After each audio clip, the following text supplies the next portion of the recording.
la sección de Javier de los procesos de ingeniería, donde continúa hablándonos de la luna.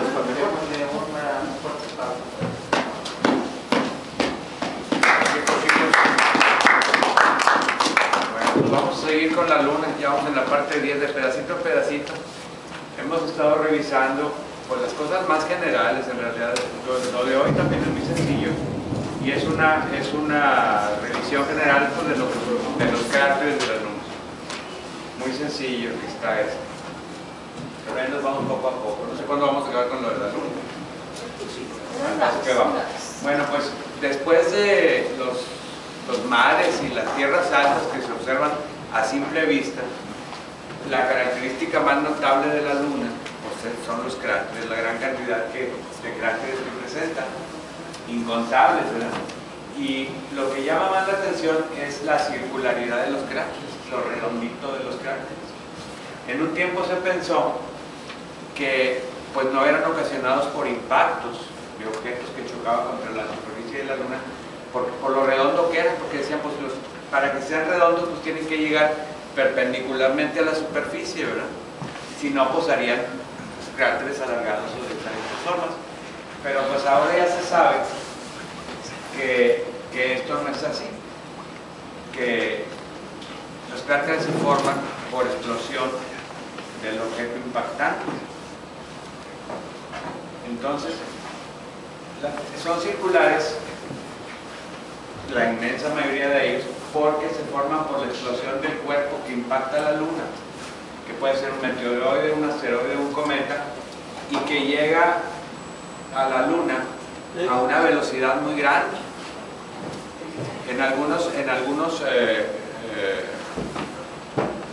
Algunos autores señalan que aquí de 10 a 15 kilómetros por segundo, otros dicen que hasta 20 o 25 kilómetros por segundo de velocidad llegan estos objetos. Y hay gente que dice que a 8.000 kilómetros por hora, en fin, más o menos unos 8.000 kilómetros sería una velocidad mínima de impacto de un objeto, ya tomando en cuenta que el objeto se acelera al acercarse a la luna, ¿verdad? Entonces, la fuente de la energía de la explosión en realidad está dada por la velocidad del objeto, es decir, la energía cinética del objeto es la que es responsable de la explosión del cuerpo cuando se impacta, ¿verdad? Y no es el cráter no está producido por el efecto mecánico del golpe del objeto sobre el terreno, sino por la explosión del objeto. Por eso siempre es redondo. Esa sería la explicación aceptada y de hecho es un hecho ya totalmente aceptado. Hay tres etapas en la formación de los cráteres. Primero, la llamada etapa de compresión, en que el objeto golpea y penetra la superficie. Se produce tanto calor que el material del objeto impactante se volatiliza en su totalidad, prácticamente, casi en su totalidad. Y también parte del terreno lunar se volatiliza por el calor tan intenso que se genera en el impacto. Se producen ondas de choque en el terreno, ¿verdad? Esa sería la etapa de compresión. Después viene una etapa que se llama de excavación.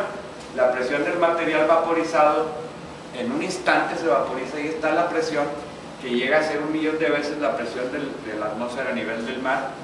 Entonces se expanden violentamente los materiales vaporizados de forma explosiva, ¿verdad? Y se forma un cráter circular, independientemente del ángulo con que impacte el objeto. El material del terreno excavado por la explosión se distribuye radialmente en torno al cráter, como vimos en pláticas pasadas, formando radiaciones y depósitos de material alrededor del cráter, ¿verdad? Algunos fragmentos de este material que sale eyectado caen ahí cerquita y forman cráteres secundarios. Son fragmentos del material lunar que golpean otra vez a su vez la superficie lunar y se forman cráteres que se llaman secundarios. Y luego hay otra etapa, que es la etapa de modificación, en la que ocurren derrumbes de la pared y levantamiento en ocasiones, no siempre, tampoco los derrumbes ocurren siempre, levantamiento de un pico o picos centrales en los cráteres. Estos acomodos que ocurren en segundos después de que se forme el cráter, o sea, las tres etapas del proceso en realidad son segundos, pues se acomodan porque generalmente el material más denso, ustedes saben que los materiales en la Luna, pues los más densos ocupan los lugares más profundos y los más superficiales son más ligeros, menos densos.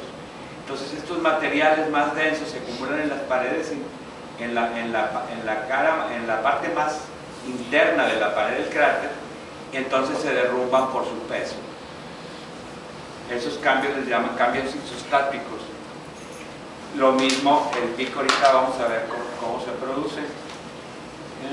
Dice aquí que los cráteres que tienen más de 10 kilómetros de diámetro en general, ¿verdad? No es la regla, generalmente producen un pico central, que la explicación, hay varias explicaciones en los libros de divulgación y según los diferentes autores. Hay gente que dice que el pico se forma porque el material derretido rebota y se solidifica, pero no es la más aceptada. Se supone que son cambios isostáticos de que la presión interna de la Luna, al quitar el peso de las rocas y este material que se excavó, sale el pico por liberación de peso encima. Bueno, entonces los tipos de cráteres. Hay dos tipos, los simples y los cráteres complejos. Los cráteres simples son más pequeños y generalmente más jóvenes que los complejos. Generalmente, no es regla. Con forma de tazón, es una superficie cóncava muy uniforme y la pared interior del cráter es relativamente lisa. Y los cráteres complejos, que son más grandes y generalmente más viejos que los simples, y que tienen una o dos de estas características. Pueden tener escalones en la pared como los que vimos en la diapositiva anterior, puede tener un pico o picos en el centro, o puede tener un anillo de picos, o puede ser un cráter de múltiples bordes que son concéntricos. Aquí tenemos un ejemplo de un cráter simple en el que la pared es como una superficie cóncava parabólica, relativamente lisa, pequeño, de 1 kilómetro. Y aquí tenemos un ejemplo de un cráter complejo en el que hay formación de terrazas o escalones en la pared interior del cráter y hay un pico central. Este mide 10 kilómetros. En el fondo, bueno, aquí están que hay capa de brechas de impacto. La vez pasada revisamos lo que eran las brechas, que son rocas formadas por diferentes tipos de rocas que se funden y se mezclan en los impactos. Eso ya lo habíamos visto la vez pasada cuando vimos lo de las tierras altas de la Luna. Bueno, existen en la Luna una gran cantidad de cráteres simples que presentan un área central plana.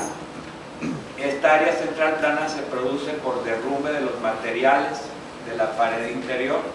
Entonces, esta característica que agrega complejidad a la forma simple no basta para clasificarlos como complejos. O sea, un piso plano, aunque tengan piso plano, siguen siendo simples. Esa sería la única variante de los cráteres simples. Naturalmente, esa característica puede ser observada cuando las condiciones de iluminación pues, son las adecuadas, ¿verdad? Cerca del terminador lunar, por lo general. Digo, realmente cerca siempre. Bueno.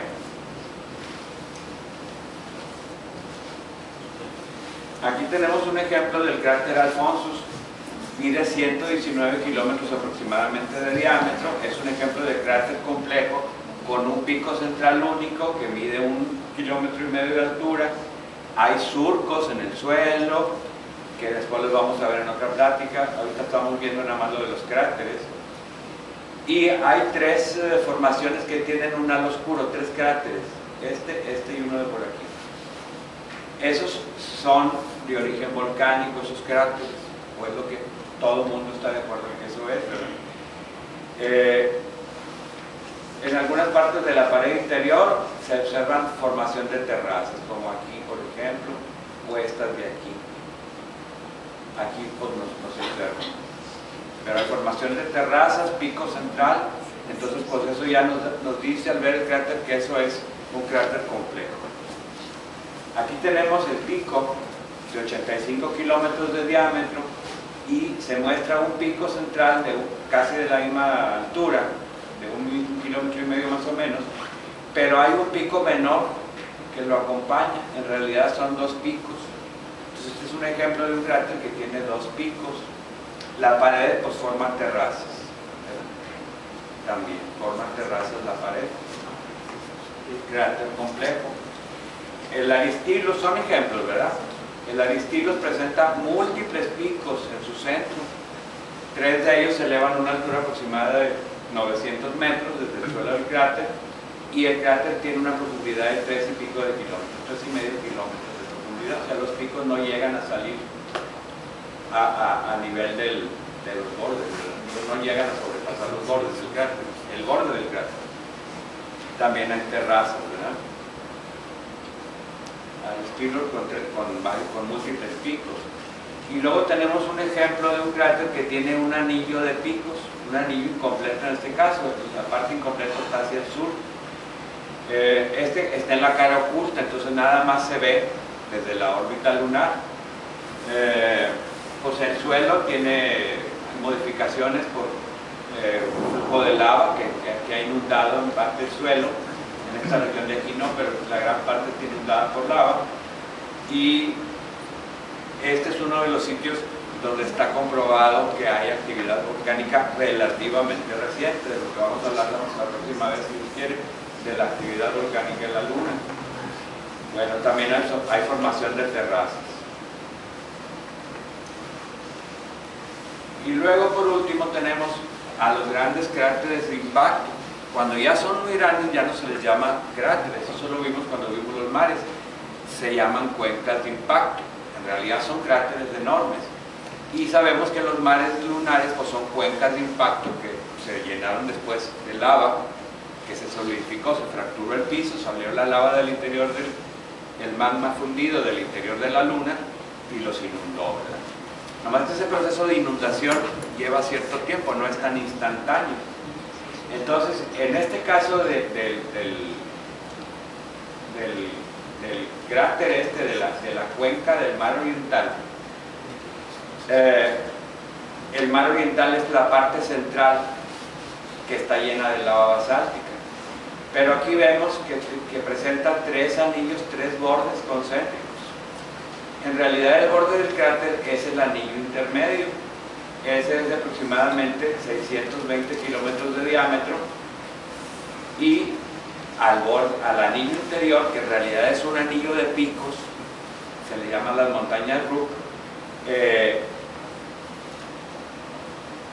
es lo que es un anillo de picos centrales, y por dentro del anillo de picos centrales está el mar de lava basáltica, que mide aproximadamente 320 kilómetros, y el anillo exterior, borde de 900 kilómetros, un poquito más de 900 kilómetros de diámetro, se le llama la cordillera.